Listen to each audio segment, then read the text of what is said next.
Saludamos a la gente que está en sintonía a través de www.rcr750.com, rcr750.com. Allí nos ves en vivo y en directo. Gracias también a quienes nos ven en Periscope, @rcr750. Y muchísimas gracias a la gente que en diferido en nuestro canal de YouTube, donde nos buscas como Radio Caracas Radio o RCR750.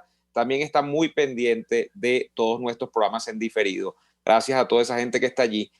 Le doy las buenas tardes a Daniel Lara. ¿Cómo estás? ¿Qué tal, don Neomar? Muy buenas tardes. Saludos para usted y para toda la audiencia que a esta hora se conecta con nosotros a través de todas las vías disponibles, a través de todas las vías a su disposición y, por supuesto, desde los distintos sitios, los confines de este planeta, a donde la poderosa señal de RCR sigue llegando, a pesar de los pesares, a pesar de los censores, a pesar de las persecuciones. Tengo que decir, en principio, ¿sabes qué? Me hicieron un comentario, Neomar. Yo no me había dado cuenta. Confieso que, a pesar de ser normalmente bastante detallista, no lo había notado. Pero, por supuesto, quien me lo hizo notar es alguien que tiene conocimiento en la materia, que es un oficial de la Armada, un oficial retirado de la Armada, que no lo voy a mencionar, pero me dijo: oye, Daniel, en el mapa que utilizan en tu programa, y así nos va, ¿qué le pasó a la península de Paraguaná? Y entonces estoy viendo ahorita el mapa. Bueno, parece que el diseñador de nuestro mapa decidió entregarle el Golfo a Colombia. Y una vez, bueno. Le entregó el más, Golfo, pues, ¿verdad? la costa oriental de la península de La Guajira, Paraguachón, Baicao, todo. Para allá, Costa Seca, todo eso. Tomen todo eso. Chico, imagínate tú, ¿quién sería ese diseñador? ¿Seguro? ¿Será que es colombiano el diseñador? Está haciendo justicia a través del diseño. Puede que sea Colombo venezolano, exacto, Colombo venezolano.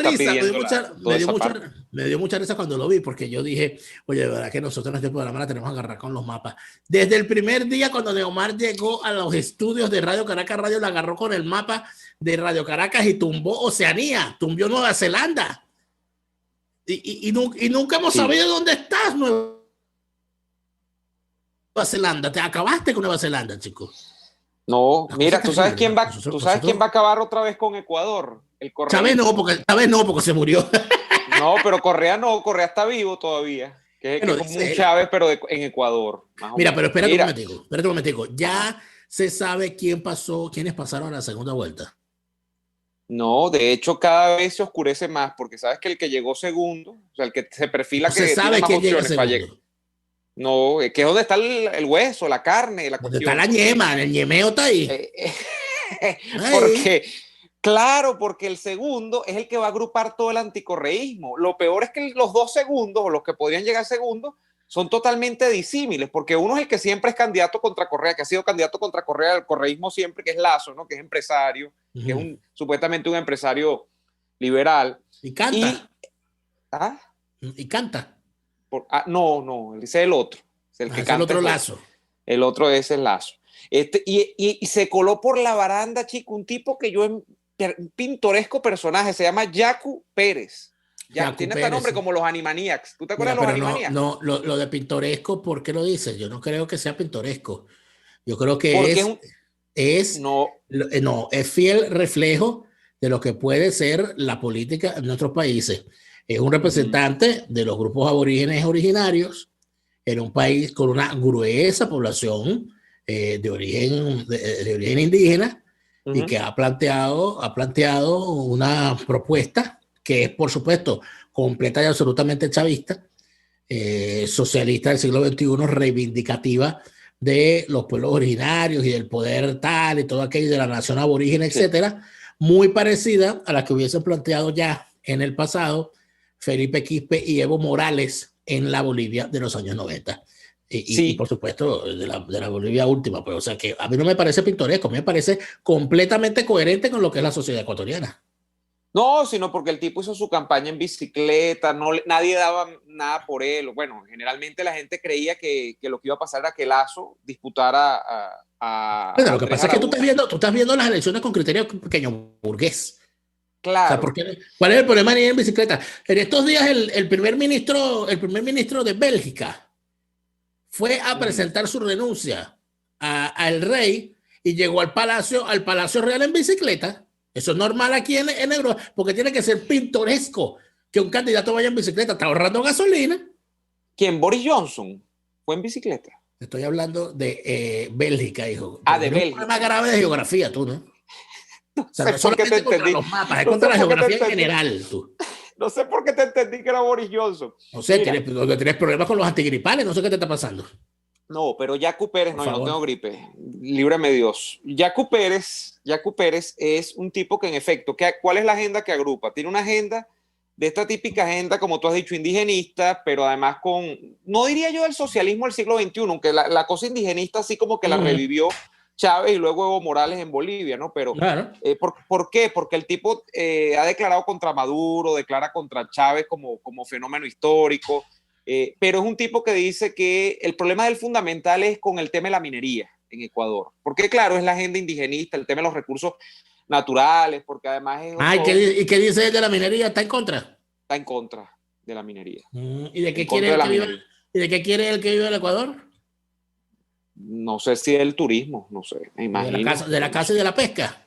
Es una agenda de izquierda, ¿no? Entonces, los que están viendo esto dicen, bueno, pero la segunda vuelta se va a quedar entre el correísmo rancio, que es Andrés Arauz, que es el candidato de Rafael Correa, que por supuesto es el representante del Foro de Sao Paulo y todo esto, y este muchacho, bueno, que no es ni tan muchacho, y te digo, es un tipo estudiado, además, Yacu Pérez, que es un candidato indigenista, que por supuesto reivindica una agenda de izquierdas también. A mí te voy a decir una cosa, a mí lo que me sorprendió, porque yo le perdí un poco la pista de las elecciones en esta ocasión del Ecuador, es qué pasó con el relevo, que siempre surge, ¿no? Porque esos son nuestros países en América Latina, Daniel. Del proyecto presidencial de Lenín Moreno, porque se supone que Lenín Moreno trastocó o se echó al hombro toda la herencia que dejó el correísmo, se la quitó, le quitó el partido incluso, y entonces uno dice, bueno, se supone que si eso es así, Lenín Moreno tenía que tener un candidato, si no es que él iba a intentar la reelección, él podía intentar la reelección, creo yo. No sé qué pasó allí, realmente le perdí la pista, no sé qué fue lo que ocurrió, pero Lenín Moreno creo que no presentó ni siquiera un aspirante, un relevista, ¿no? De su supuesto legado, si es que tuvo legado. Creo que no fue un gobierno tan malo, el de Lenín Moreno. Fue un gobierno que, para empezar, comenzó muy bien porque se le reveló a Rafael Correa. No tuvo un desempeño económico malo. O sea, fue un gobierno que, pese a ser un gobierno socialista dentro de lo que cabe de estos gobiernos que se ven siempre en América Latina, el tipo salió adelante y terminó su gobierno, además, lo cual en Ecuador es una ganancia, porque terminó un gobierno en Ecuador siempre es ganancia. Hasta que llegó Correa nadie terminaba un gobierno en Ecuador. Duraba 3 meses y te tumbaba. Sí, tuvo pero no sé qué pasó. El tema de la estabilidad la tuvo a su favor Correa, tanto que la utilizó para intentar vender su permanencia en el poder como sinónimo de estabilidad, cosa que es falsa. Pero es que en realidad, mira, el tema ecuatoriano da para tanto, Neomar, porque es un país con tantas desigualdades históricas, territoriales, de castas. Un país donde hasta no hace mucho tiempo, te estoy hablando de hasta unos 30 años, siglo XX, existían todavía normas que le impedían a la población indígena caminar por las aceras del centro histórico de Quito, por decirte algo, ¿no? Cosas de ese tipo. O sea, normas del tema racial tan marcado en el Ecuador. Y todo esto de un puñado de familias, un puñado de grupos económicos, propietarios y dueños y señores del país, y obviamente del poder. Muchos dicen que el término de república bananera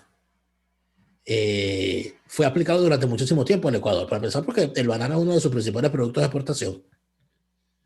Y para continuar por esas dinámicas del poder, ¿no?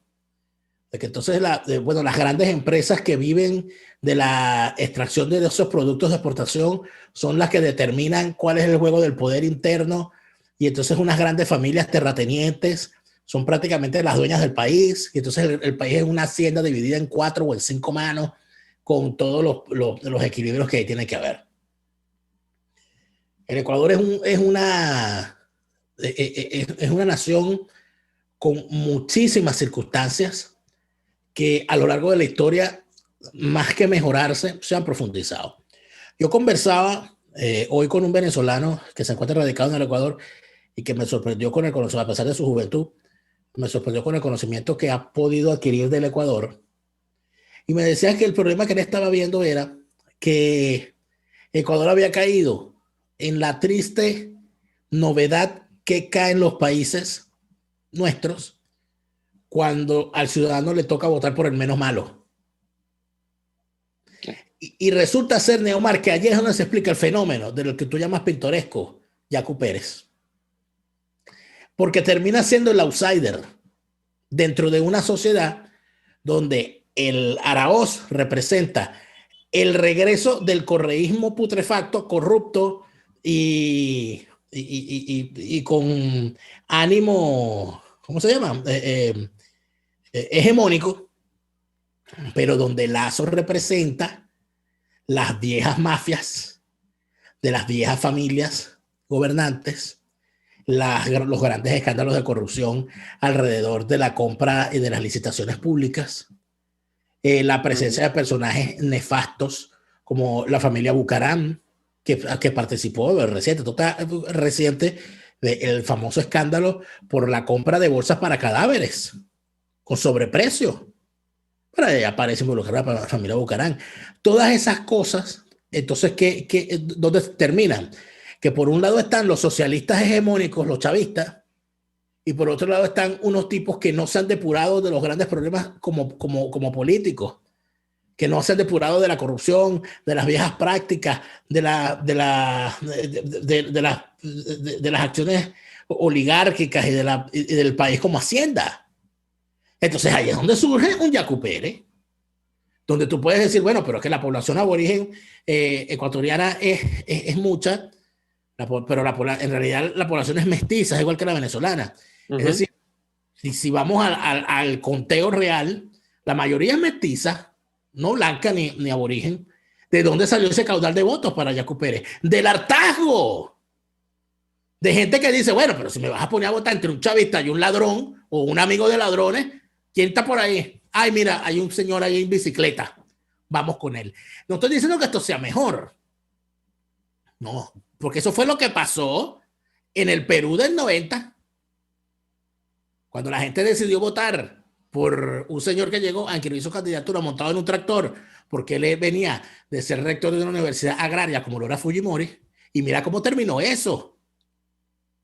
O los que pensaron en el outsider, luego, otra vez en Perú, del recientemente caído presidente peruano.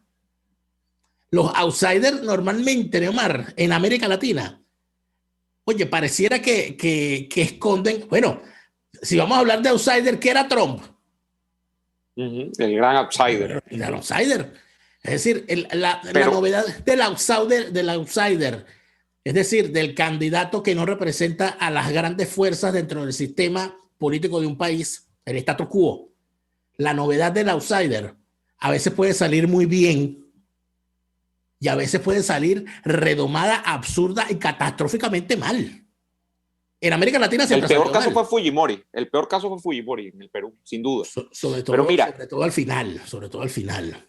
Claro. Creo que los primeros dos gobiernos de Fujimori, mira la realidad que voy a decir. Pero los dos primeros de Fujimori, tú hablas con un peruano desprejuiciado y te va a decir que los dos primeros gobiernos de Fujimori permitieron que Perú derrotara el terrorismo de Sendero Luminoso y que empezara a pensar en los temas económicos de crecimiento sostenido sin tener el tema de los apagones, porque cada 3 días le volaban una central termoeléctrica o una central eléctrica. ¿Me comprende? Y probablemente estabilizar una economía que en el primer gobierno de Alan García era un disparate, ¿no? La derrota del Sendero Luminoso, con todo lo que eso significó y los excesos que se cometieron y todo lo demás, ocurrió en los dos primeros años, en los dos primeros gobiernos de Fujimori. Ya cuando el tipo empieza a intentar perpetuarse, ya allí la cosa se tuerce.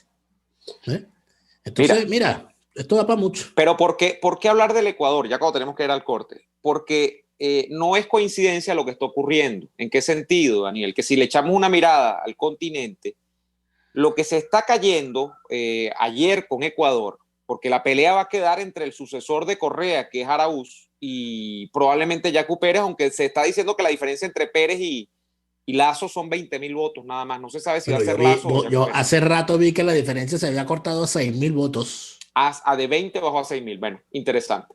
El tema es que parece que en Ecuador hay mucha posibilidad, al menos que surja una buena callapa, porque ese es el término hípico que aplica aquí, o sea, de que le logren armar un frente que tanto por la izquierda y como por una supuesta derecha, que yo no sé hasta qué punto es representada por Lazo, se coaliguen los intereses anticorreístas, se logre una votación que repela a Araúz. Pero lo que pareciese es que se cae la utopía, Daniel, que nosotros vivimos hace como 5 años atrás, utopía que inaugura Macri en Argentina, de que el chavismo estaba de capa caída ya, porque al final de cuentas todos son izquierdas locales, ¿no? Lo que representaba el kirchnerismo en Argentina, lo que representaba Morales en Bolivia, lo que representaba en el Perú, a su modo también, no sé, bueno, en un principio fue Ollanta Humala, pero Ollanta Humala se alejó de eso, Ollanta Humala después agarró perfil propio, lo que representa Petro en Colombia, todo eso, lo que en Chile representan los socialistas también, o sea, toda esa izquierda latinoamericana vinculada al Foro de Sao Paulo, uno pensaba que ya cuando Macri ganó la Argentina, que parecía imposible, porque decían, bueno, no, Macri, ¿qué va a estar ganándole al kirchnerismo? El kirchnerismo es una cosa inmanente a la sociedad argentina. Bueno, pasó, luego entonces se han venido derrumbando todos esos gobiernos de supuesta mirada hacia la derecha. Muchos de ellos realmente no miraron nada hacia la derecha, se terminaron coaligando con el establishment de cada uno de esos países. Pero con Ecuador, fíjate, cómo podría volverse a la senda del Foro de Sao Paulo. Ya Bolivia vio volver a un sucesor de Evo Morales, que no recuerdo ni cómo es que se llama, porque así será de importante que uno lo que sabe es que es el medio pollo de Evo. Colombia está amenazada todavía. Vamos a hablar de Colombia, por cierto, a la vuelta del corte, porque hay un tema con los venezolanos hoy que ya envía una señal de por dónde van los tiros de la comunidad internacional o de eso que se llama comunidad internacional con Venezuela. Está el caso de Ecuador con la vuelta de un Correa eventualmente, porque esto es lo que está en juego aquí, Daniel. Aquí está en juego en Ecuador cuán correísta es o no es la sociedad ecuatoriana, porque ahí no importa más nada, ahí es el tema del correísmo. Y si Correa puede volver o no puede volver al Ecuador, eso es todo lo que está allí. Este tipo es otro medio pollo más, eso es lo que es este Araúz. No tiene personalidad propia. Y en Argentina, bueno, la vuelta del kirchnerismo con ese tipo que es una caja de Pandora también, que es Alberto Fernández. Ese es el caso, que los tipos han vuelto, están volviendo y lo están haciendo frente a nuestras caras. Pero ese regreso tiene sus bemoles, porque el hecho de que esté regresando gobiernos de izquierda, socialistas del siglo XXI al poder, no quiere decir que el chavismo esté recuperando su fuerza continental. De eso podemos hablar con más calma al regreso del corte. Vamos al corte, ya venimos. Usted escucha Y Así Nos Va, con Daniel Lara y Neomar Hernández, solo por RCR 750 AM. Puedes seguirnos en nuestras redes sociales, en Twitter, @RCR750, la radio que se ve. En Venezuela sabemos que es obligatorio publicar el documento de registro de una empresa en una publicación especializada, pero sin papel en el país, cumplir con este compromiso es una locura. Con Publimercantil se acabó este suplicio. Publimercantil es el primer periódico mercantil digital de Venezuela que te permite desde casa y con rapidez cumplir con esta obligación. Solo entras a publimercantil.com, te abres una cuenta, subes los documentos de tu empresa y registras el pago. Y así, en menos de 24 horas, tienes lista tu publicación para descargarla e imprimirla en tu propia computadora las veces que necesites. Publimercantil es el periódico mercantil de los nuevos tiempos, donde tengas el registro de tu empresa por una tontería. Publimercantil, si te publica. Mis amigos, quiero hablarles de Dilab Biodiagnóstica, un nuevo laboratorio clínico con un concepto original. Además de estar dotado con los equipos de la más reciente tecnología y el personal de más alta calificación, Dilab Biodiagnóstica te ofrece ambiente y trato amables y los precios más económicos en todos tus exámenes de laboratorio. Pide tu cita en el 0212-945-5788.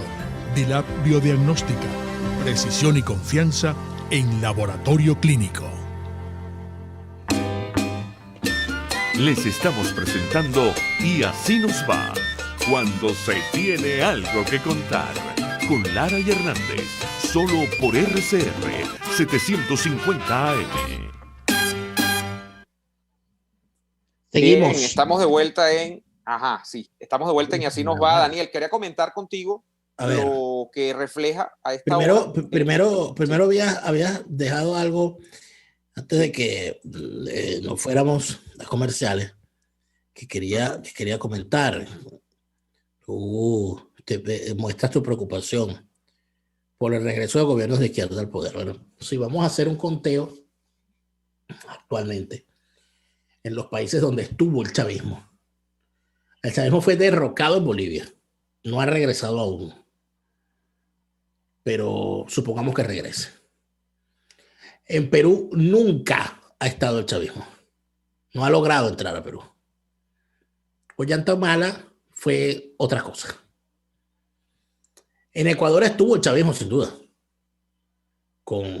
El correísmo no es otra cosa que una pústula del chavismo, del chavocastrismo, sin duda alguna. En el caso de los países centroamericanos, bueno, en Honduras creo que la cosa es complicada, pero sin embargo no tienen ninguno de los partidos, ninguna de las agrupaciones o individualidades chavistas del continente fórmula alguna, ni siquiera que esté Cristina Kirchner directamente o su hijo, como se espera que lo esté en breve, ni siquiera que regrese el socialismo chileno al poder con alguna de las figuras emergentes mucho más a la izquierda que los previos. Por ninguna de esas razones existen dos cosas que existieron previamente cuando estuvo el chavismo en el poder. Lo primero es Chávez. Chávez se murió. Y eso es importante recordarlo, en principio porque es verdad, Chávez se murió y no volverá, pero porque cuando lo digo me refiero a que no existe el liderazgo intrépito, estrambótico, impertinente, pero lo suficientemente expansivo como el de Hugo Chávez en ninguno de los países de los que hemos hablado para liderizar un movimiento continental. Y en segundo lugar, la batuta que dejó Chávez como para ser no la hay, principal, pero además de eso, no lo hay. Y si lo hay, ahí es proyectos locales vinculados a. Claro, pero en caso de que lo hubiese, hay una segunda circunstancia que tampoco posee, que es la chequera de Chávez en el año 2006. Estamos hablando que Chávez, en el año 2006, cuando es reelecto, tenía en sus manos una chequera que con el barril de petróleo superando los $100 le permitía comprar, poner, quitar, negociar, establecer, tumbar, chantajear, extorsionar e imponer. Y eso fue así. ¿Cuál es el peligro real que yo veo? ¿Cuál es en este momento la joya de la corona para el chavismo continental? Para el castrismo, para el globalismo, para los progres, para esa izquierda mundial. La joya de la corona en este momento es Colombia. Así es. La joya de la corona en este momento es Colombia. Si Colombia, pero también es una cosa extraña a la vez, si Colombia cae en manos de esa izquierda posguerrillera, posnarcoguerrillera, de la FARC, de Petro, o de cualquiera de esos pasifloros que se visten de pacifistas y en realidad son unos bichos comunistas de izquierda, tipo como Antanas Mocu, unos bichos que ni huelen ni hieden, y lo que son es unos balurdos que de llegar al poder serían unos títeres de los grandes intereses y de los grandes poderes fácticos del narcotráfico y de la narcoguerrilla. Que si Colombia cae en manos de esas fuerzas, siento que será una cosa tan importante que la izquierda internacional se va a poder dar el lujo de dejar caer a Maduro. Porque habría pieza de recambio, ¿no? Sería una especie de entrego y me dan aquel, ¿no? Pero por supuesto, por supuesto. Y hoy día, esto es juego macabro, esto es juego horrible, esto es horrible, ¿oíste? Bueno, me voy a meter en tu hipótesis, porque hoy día, la Colombia de hoy, por cierto, hecha a partir de un proceso de recuperación en el que tienen que ver los dos grandes partidos colombianos, que son el liberal y el conservador, pero sobre todo, y escúcheseme bien, sobre todo por la impronta de Álvaro Uribe Vélez y su paso por el poder en Colombia, esa Colombia que pasó de ser la época del terror, así se le llamaba, de hecho, no recuerdo cómo es que no sé si era el descriptor exacto, la época del terror, pero esa época donde la guerrilla era más evidente que nunca, y que luego fue combatida hasta cierto punto por Álvaro Uribe, como que fue el que tuvo un poquito más de arrestos para combatir a la guerrilla. Eso ha convertido a Colombia en otra cosa. Hoy la Colombia que tenemos, y lo trágico es que la tenemos al ladito, ¿no? Y podemos ver el fenómeno cara a cara. Es una Colombia que exhibe niveles de desarrollo importantes, que desde el punto de vista institucional tiene garantías importantes. Es una Colombia donde sí, esos poderes fácticos que tú llamas los poderes del narcotráfico no han desaparecido en su completitud, pero han sido atenuados, donde hay un desarrollo en términos de avances institucionales incluso, para lo que es la región, porque América Latina no es ninguna pera en dulce. América Latina digámoslo así, un subcontinente, si lo metemos dentro del continente americano, plagado de problemas. Pero en Colombia se han logrado muchos avances para respecto de lo que era la Colombia de hace 30, 40 años. Pero el gran problema que tiene Colombia, que este que dice el gran historiador, uno de los grandes historiadores que se ha dedicado a Colombia, es que Colombia es una nación a pesar de sí misma. Sí. Pero a la vez, siendo una nación a pesar de sí misma, Colombia tiene un grave problema, que Colombia siendo una especie de constructo de 5 países en uno, o sea, de un país que tiene 5 regiones que no se parece la una a la otra, o sea, donde el que es cundiboyacense no es barranquillero, y el que es del norte de Santander no se parece en nada al que es de Medellín. Tiene además otro problema, que Colombia se niega o se afana en vivir de espaldas a una realidad que lo acompaña desde que el mundo es mundo, que Colombia es un país siamés de Venezuela, que lo que pasa en Colombia repercute en Venezuela y viceversa. Y no es que voy a exculparnos a los venezolanos, es que los venezolanos también viven de espaldas a esa realidad. Los venezolanos creemos que lo que pasa en Colombia no tiene nada que ver con Venezuela, y que lo que pasa en Venezuela son fenómenos venidos del más allá, que lo trajeron los ovnis y no sé, y la fuerza de la naturaleza, y no tienen nada que ver. Pero es que sí, si hacemos hoy el mundo, afortunadamente en las academias, y yo le agradezco yo haber tenido los profesores que tuve en la materia de Colombia, bueno, pero es que cada día más se está llegando a la conclusión en las academias venezolanas, no sé si en las colombianas, a que es imposible, cuando en Venezuela se estudia la historia de Colombia, no se estudia historia de Colombia, se estudia historia comparada de Venezuela y Colombia, porque es la única forma de estudiarla desde Venezuela. Y el mundo, si no lo ve Colombia ni lo quiere ver Venezuela, el mundo tampoco lo ve. Mira, cuando llega aquí, yo en estos días veía la entrevista que le hicieron a una experta, creo que era inglesa, donde señalaba la entrevista está en la BBC, donde la señora señalaba eso, que pareciera que nadie se da cuenta lo parecido y lo casi iguales que son Colombia y Venezuela, y la forma como no puedes dividir unos procesos de otros. Pero bueno, aquí estamos.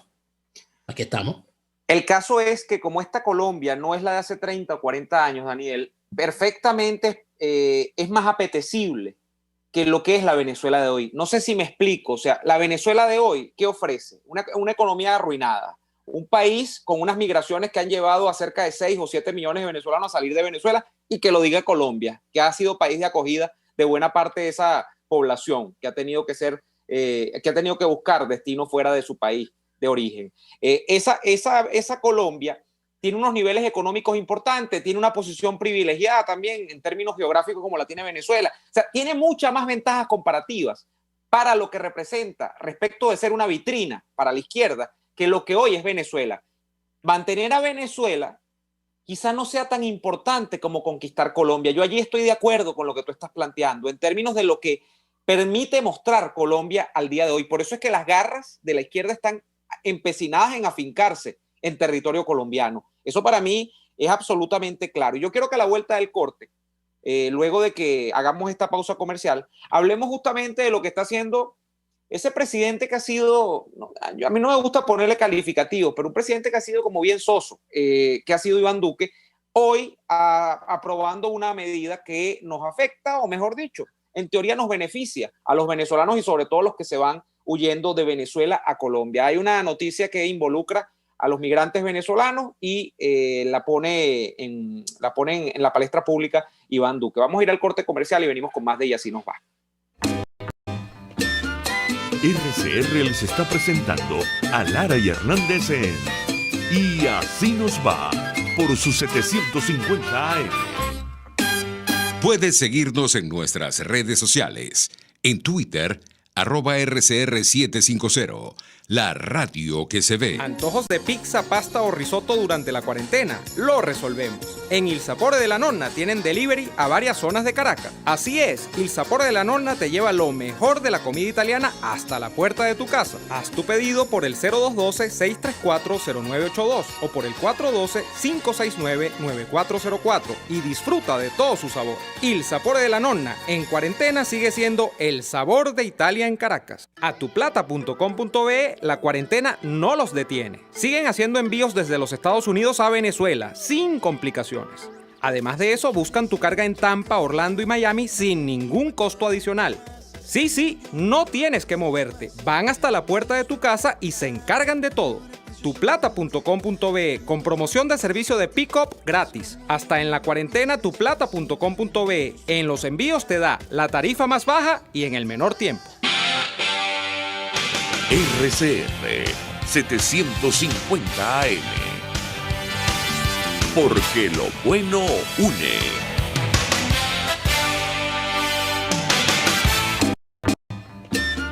Estamos escuchando Y Así Nos Va con Lara y Hernández por RCR 750 AM.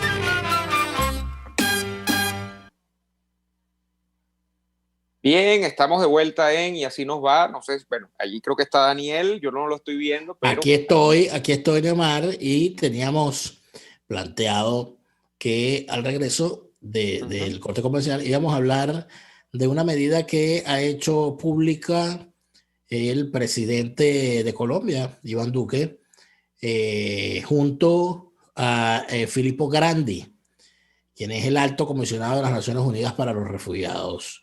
No sé si tienes a la mano la noticia, Neymar. Sí. Adelante.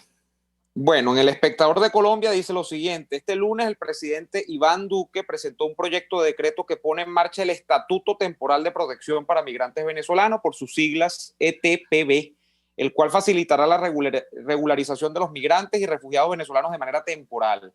Como tú has dicho, el anuncio lo hizo en compañía de Filippo Grandi, que es este comisionado del ACNUR, y entonces vamos a lo importante, ¿qué es lo que prevé este estatuto? Bueno, beneficios como los siguientes: los venezolanos estarían entrando en condiciones de regularidad migratoria especiales por un término de hasta 10 años de vigencia. Ese es el término que ha puesto el presidente Duque para la vigencia de este acuerdo. Estos migrantes, cuando además entren en este acuerdo, pueden ejercer o quedarán capacitados para ejercer cualquier tipo de actividad o ocupación legal en el país, incluido el tema laboral, que es muy importante en términos de legalidad para los venezolanos que están allá. Y esto además posibilita, como punto final, el tema de tramitar las visas de residente para los venezolanos. Es decir, casi que la regularización migratoria para los venezolanos. Sobre este tema, Daniel, ¿qué es lo interesante? La lectura. Bueno, ya de hecho hay una reacción variada, ¿no? Y está Antonio Ledesma diciendo que hay por lo menos 1.700.000 venezolanos que están actualmente en Colombia, le da las gracias a Duque, etcétera. Pero mira, ¿qué es lo que me queda a mí de este acuerdo? Que suena muy bien, de hecho, y está bien. Es una ganancia para los venezolanos que lamentablemente tuvieron que huir de su país y están en Colombia. Daniel, que si tú pegas esto con lo que está ocurriendo en los Estados Unidos, con Biden y el famoso petitorio del TPS, Estatuto de Protección Temporal también para los venezolanos que están allá, persiguiendo la regularización de su situación migratoria. Yo lo que estoy viendo son las señales claras de, por una parte, cómo está la cosa, y es reconocer que hay muchos venezolanos que han tenido que irse y que, como te digo, le des más cifra en torno a 1,5 millones, un poco más en Colombia, en Estados Unidos, varios cientos de miles.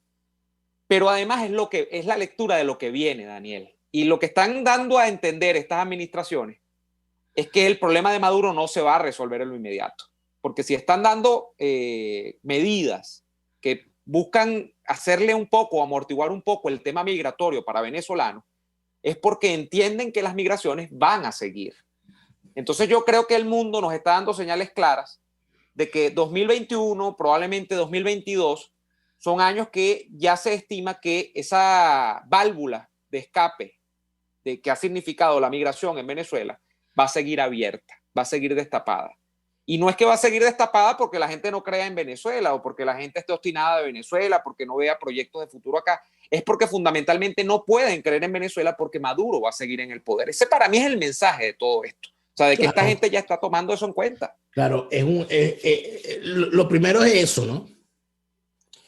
Lo segundo es, yo te digo sinceramente que me parece que hay que valorar en su justa medida esto que está haciendo el gobierno colombiano, porque Colombia, en sus estamentos políticos, en sus estamentos, sus élites académicas, en sus élites jurídicas, no es un país tradicionalmente abierto a la migración. Uh-huh. Famosa es la anécdota de aquel presidente colombiano de los años 40 que, como uno de los logros de su gestión del año al presentar su memoria y cuenta ante el Congreso, era decir, y durante todo este año no ha ingresado a Colombia ni un solo inmigrante. Eso en Colombia tenía una razón de ser. Qué bueno que se remonta, Neomar. Yo no me quiero ir tan atrás. Pero cuando se habla de estos complejos que tienen algunos que dicen, bueno, es que Colombia era un virreinato mientras nosotros éramos una triste capitanía general, hay que recordarles que eso tenía una razón de ser. Venezuela, los entes administrativos establecidos en la colonia no respondían a un capricho ni al tamaño del territorio, sino al volumen de la población. La Nueva Granada era un virreinato porque estaba, densamente poblado. Venezuela era una capitanía general porque era prácticamente un terreno baldío. Por eso es que la población de Venezuela es lo que es, por eso es que el valor de la iglesia en Venezuela es distinto al que es en Colombia, por eso es que las normas en Colombia son distintas a las de Venezuela, etcétera. Eso te da un largo etcétera. Pero otra de las cosas que te da es que en Venezuela siempre, desde que es capitanía general, el llamado era a poblar ese territorio para hacerlo viable. Claro. Porque no había población. Por eso es que nosotros nunca, la gente dice, bueno, nosotros nunca hemos tenido problemas con los inmigrantes. Es verdad, más bien los llamábamos. Porque era requerido para la buena marcha del país tener el personal calificado, ya que las universidades no te podían dar. Bueno, y eso nos convirtió en una realidad. En Colombia eso no es así. En Colombia eso es distinto. Por lo tanto, que Colombia dé este paso y además diga por 10 años, nosotros tenemos que permitir que 1.700.000 venezolanos que se encuentran en condiciones irregulares en Colombia puedan tener acceso a servicios y a regularizar su situación, porque esos no son todos los venezolanos. Esos son los que no tienen como venezolanos la nacionalidad colombiana, porque si le sumas a ese 1.700.000 venezolanos con condiciones temporales de migración en Colombia, le sumas a todos los venezolanos de madre y padre colombianos retornados a Colombia, podríamos estar llegando a los 3 millones de personas. Creo que es la cifra, debe estar por allí. Porque tú y yo conocemos a varios que de hecho han ido por supuesto, a Colombia porque tienen el beneficio de... Claro, saludo a un oyente que tenemos siempre allá en Medellín, a nuestro querido amigo Kenny, que es uno de los que no solamente lo vive, sino que nos da cuenta de cuántos muchos más hay. Bueno, entonces, Andrea, Reymir. Por Dios, nuestro querido Reymir Díaz, por Dios. Nuestra querida Andrea, la superpoderosa, nuestra primera productora. Claro. Y así tantos otros casos. Pero ¿eso qué ocurre, Neymar? Que es un drama. O sea, es un drama, no es un número. Y mientras más alto es el número, más grave es el drama. Entonces, ¿qué es lo que ocurre? Que mientras tú ves esto en Colombia, y deberíamos darnos con un mango verde congelado en los dientes. Los venezolanos que durante décadas hablábamos horrores de los colombianos y de Colombia. Sí. Y que Colombia haya sido el país que haya hecho esta medida por encima de otros países a los cuales nosotros les jalábamos mecate, inclusive hasta en las competencias deportivas, porque aquí los venezolanos no podían ver a la selección de fútbol argentina porque se orinaban encima. O a la selección de fútbol brasileña porque se orinaban encima. Bueno, mira, y a Colombia, el desprecio con Colombia era una cosa terrible, más los chistes, más las chances, más todo lo demás. Mira lo que está pasando. O sea, hay cosas que hay que valorar. Así como uno valora lo malo, tiene que empezar a valorar lo bueno.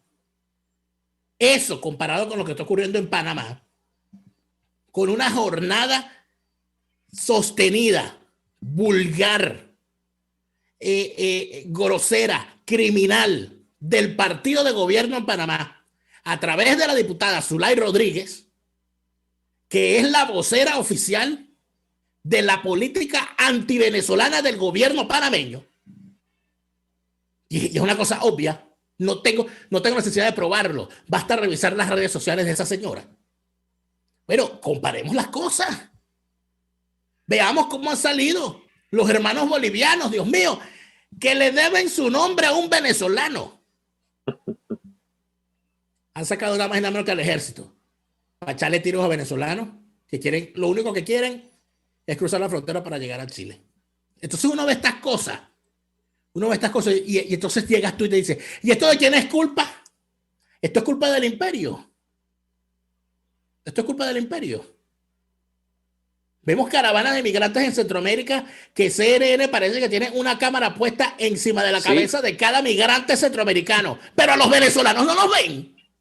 Solo reportaron esto cuando el concierto de Cúcuta. Para ellos después desapareció porque era un para tema CNN y los medios de comunicación de los Estados Unidos que estuvieron concertados en contra de Donald Trump y de sus políticas y que utilizaron el tema de la caravana migrante como arma arrojadiza para decir que Trump era un anti-inmigrante y un racista, ninguno de esos medios de comunicación ha sido capaz de fijar su mirada en lo que no es una caravana de migrantes, sino una estampida de ciudadanos de un país derribado. Entonces allí uno ve estas cosas y entonces uno no le queda más otra que decir, oye, mira, Colombia como que entendió. Vamos a hacer la pausa, Daniel. Tenemos que hacer la pausa comercial y a la vuelta estamos con el segmento final de su programa Y Así Nos Va del día de hoy, lunes 8 de febrero de 2021. Ya venimos. Escuchamos Y Así Nos Va con Lara y Hernández, porque la realidad no se tapa con un dedo. Solo por RCR 750 AM. Sintonícenos a través de Periscope, @RCR750, la radio que se ve.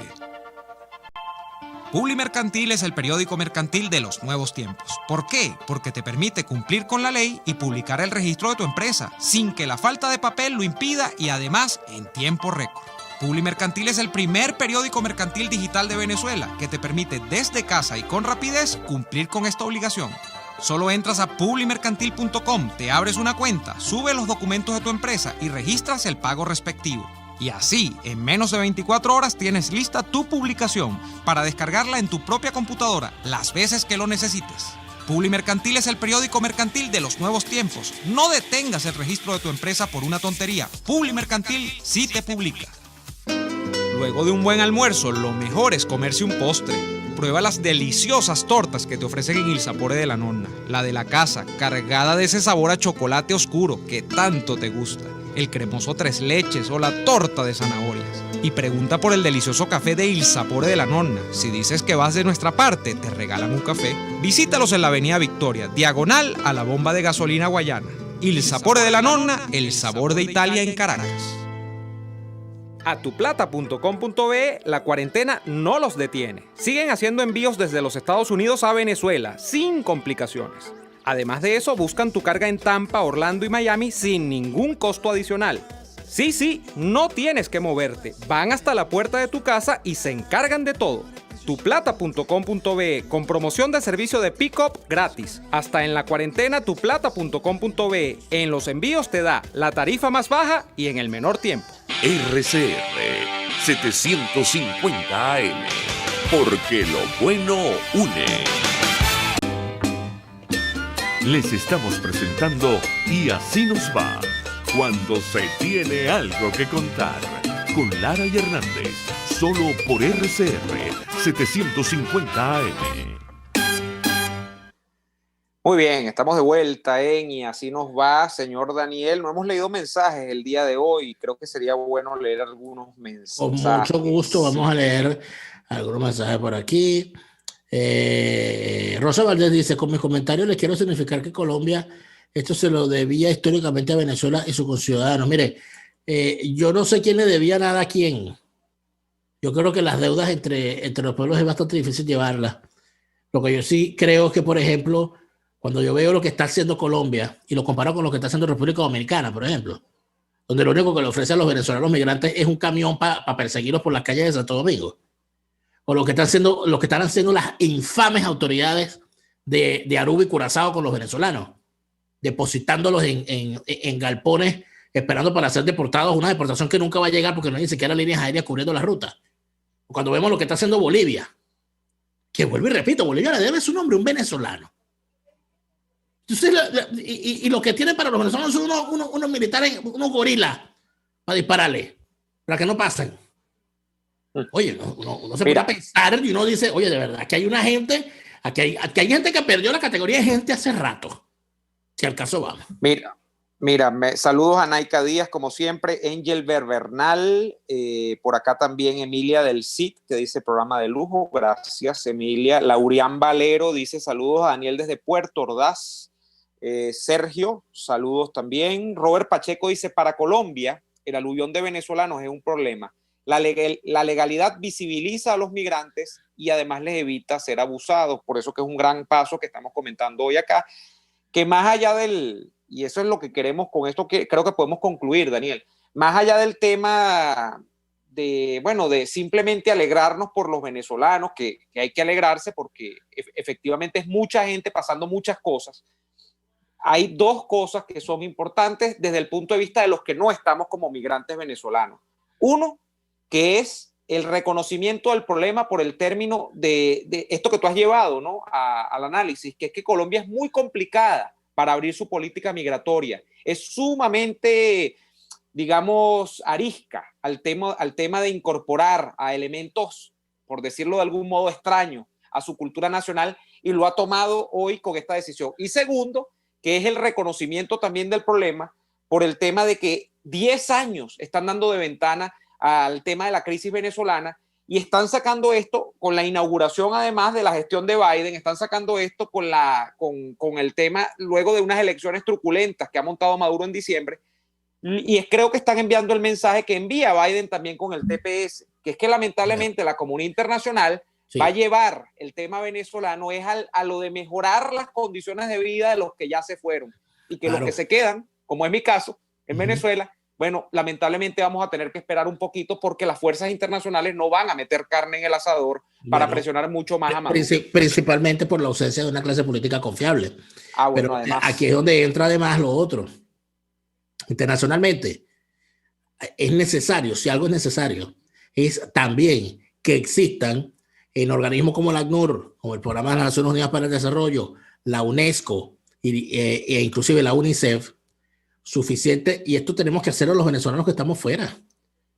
Y si hay alguna organización, yo he estado en contacto con algunas, porque esto lo he planteado varias veces, es necesario empezar a construir desde afuera los programas sociales que dentro de Venezuela no podemos aplicar porque el régimen no nos deja. Es necesario buscar establecer esos programas de ayuda a la juventud, a la infancia, a los programas materno-infantil, becas de estudio. Esos jóvenes que se fueron a Colombia de 17, 18 años, a vender chuchería. Necesitan el apoyo de una beca para terminar sus estudios, para formarse en el área que se requiera, bien sea para establecerse en Colombia al tiempo que sea necesario, o bien sea para tener las herramientas suficientes de regresar al país y contribuir con la construcción de una nueva Venezuela. Pero eso hay que hacerlo, eso hay que construirlo.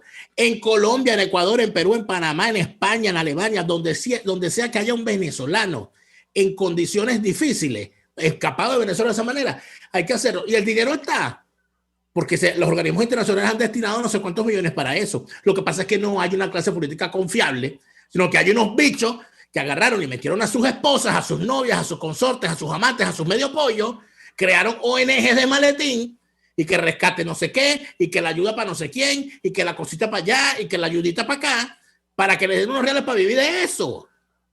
Y lamentablemente eso no es solución. Aquí necesitamos una gente responsable que entienda que hay 1.700.000 venezolanos en Colombia. ¿Quién sabe en qué condiciones? Porque nadie sabe de gotera en casa ajena. Pero lo que sí sabemos es que en Colombia, en Perú, en Chile y en Bolivia hay, de que yo conozca, jóvenes muchachos que se fueron a los 17, 18 años, algunos de ellos hasta sin cédula, a buscar a ser maltratados en cualquiera de esos países buscando trabajos precarios cuando pudiesen estar en donde deberían estar un muchacho de esa edad que es formándose para su futuro. ¿Seremos capaces de construir eso? Dios mío, yo espero que sí. Yo espero que sí. Se acabó este programa por el día de hoy. Gracias a todos ustedes por haber estado allí en sintonía con nosotros. Les invitamos a que nos acompañen de nueva cuenta mañana en una nueva jornada de lucha por la opinión libre y la información transparente. Hasta entonces. Por hoy termina Y Así Nos Va. Síganos en Twitter en @YASíNosVa, @DeLaraF y @NeoAdolfo. RCR 750 AM.